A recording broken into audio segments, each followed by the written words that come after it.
Good morning, future farmers.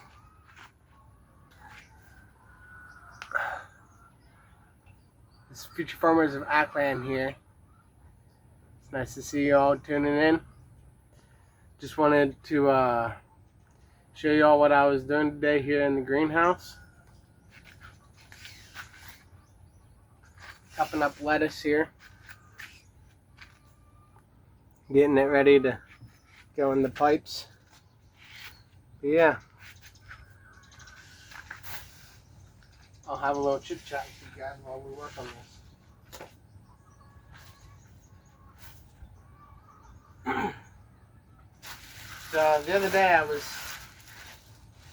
watching a live from another Philippine gentleman, Raymond, and he had just posted something right before he started his live that really got me thinking.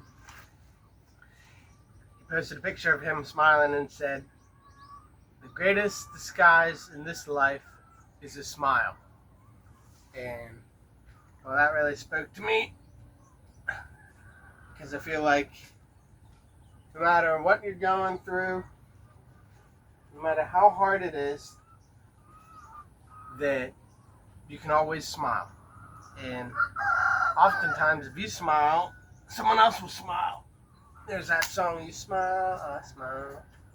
But yeah, it made me think about how there's so many people, especially here in the Philippines, that have a tough life, but they don't show it. They just smile. And I feel like a lot of the times I get in my thoughts or whatever and think to myself that my life isn't what I always wanted, or that just circumstances make me feel like things could be better.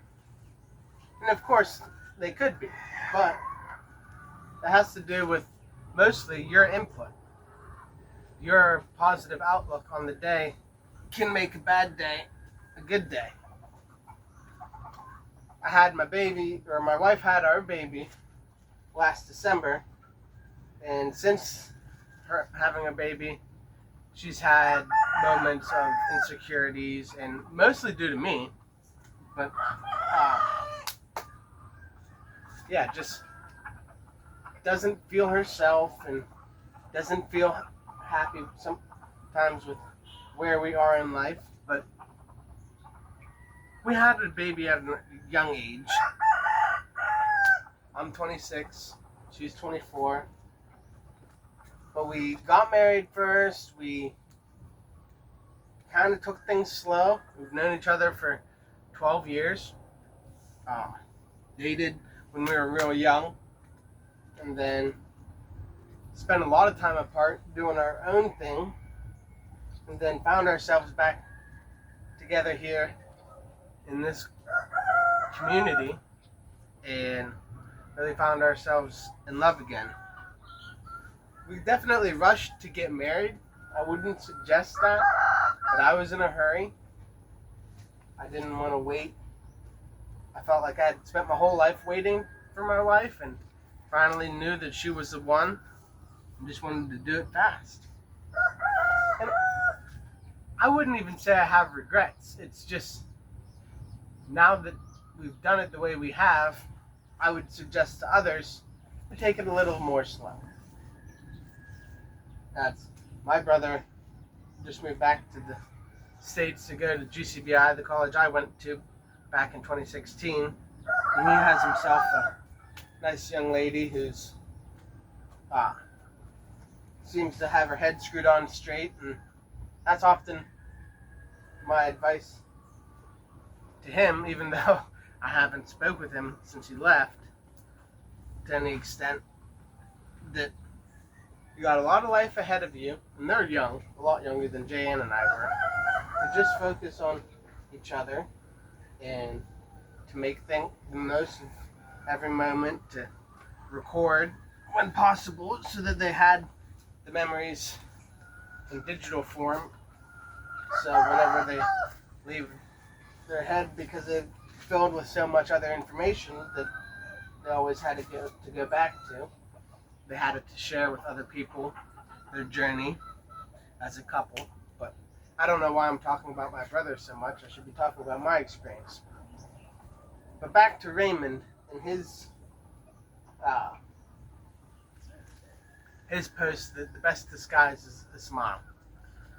I would just like to encourage you all to smile and to know that God has blessed you with an opportunity to smile and an opportunity to do things for your family, do things for yourself, but most of all, do things for Him.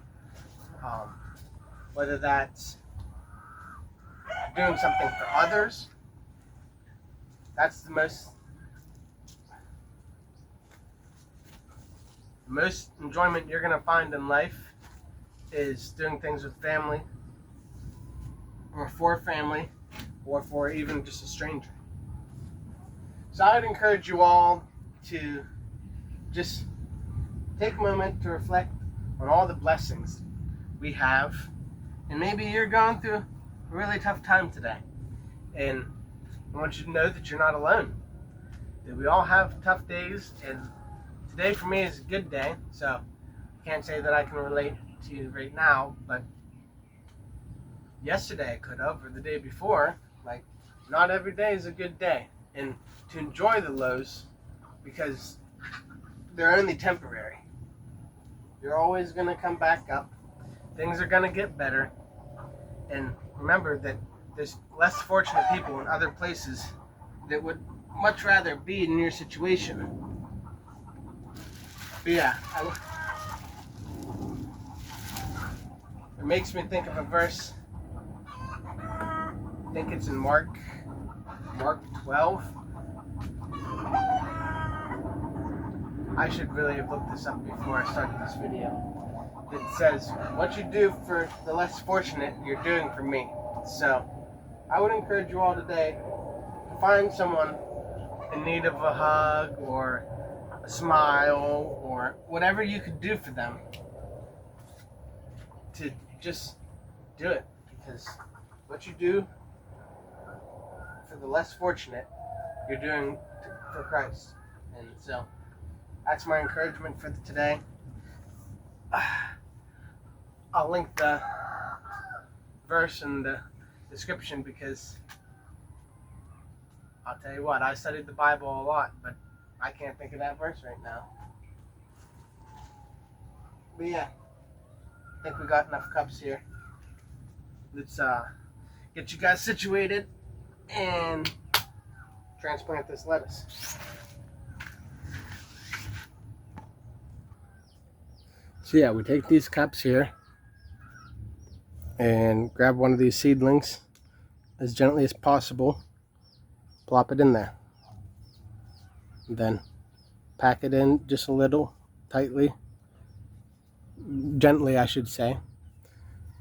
Then that one's ready to go, and just repeat. So yeah, this is how we transplant our lettuce here in Malai. There's a million ways to do everything, but this is the way we like to do it. I'd like to know what you guys think about what you see here, or if you had any questions about hydroponic lettuce, be sure to comment them down below. I try to give you all a lot of information, keep you informed, but it's tricky to know what y'all are thinking. But this is about a weekly process, getting cups from seedlings. These seedlings are, I'd say, 5 days old. My dad planted them. I don't actually know. But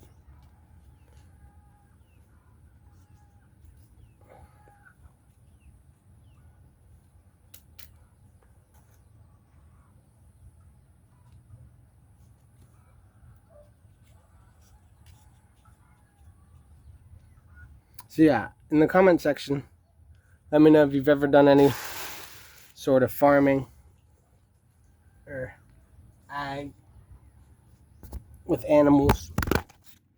Well, you did it now, Levi. Yeah, if you've done any sort of farming or done anything with animals, even if you just had a pet dog, I'd love to hear about it. My parents actually used to raise dogs way back when, before the Philippines. That was how my parents decided to make money for a season. It was all actually partially because of me. I don't want to take credit or anything, but my sister, she had a St. Bernard. She got it for her 9th birthday, I believe. And then it had to have been my 9th birthday or something. I really should know this information about me. But I got a collie because I wanted a dog, and my parents decided that it was time that we could have another dog in the family. And so we got a collie from the pet store, and he was a boy. My sister's dog was a girl, St. Bernard. And well, what happens when you have two dogs that aren't fixed? You get puppies. So it wasn't very long till we had our first litter of hybrid collie St. Bernards. Well, we didn't want to keep all of them because we were kind of a 2-dog household at the time. And so my parents wound up selling the puppies.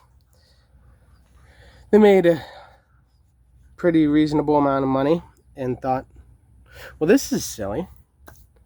We have this beautiful dog, my sister's dog, that is really good at raising puppies. We ought to find another St. Bernard. I think there's actually 2 litters of collie St. Bernards first, but they said we ought to find another St. Bernard and breed purebreds. So this was their plan, and then they sold those for a slightly higher premium because of them being purebred. Oh man, drop the soil. And yeah, that's how the dog business got born. We did that for quite some time, and I think at one point made quite a bit of money at it. I was a little kid at the time.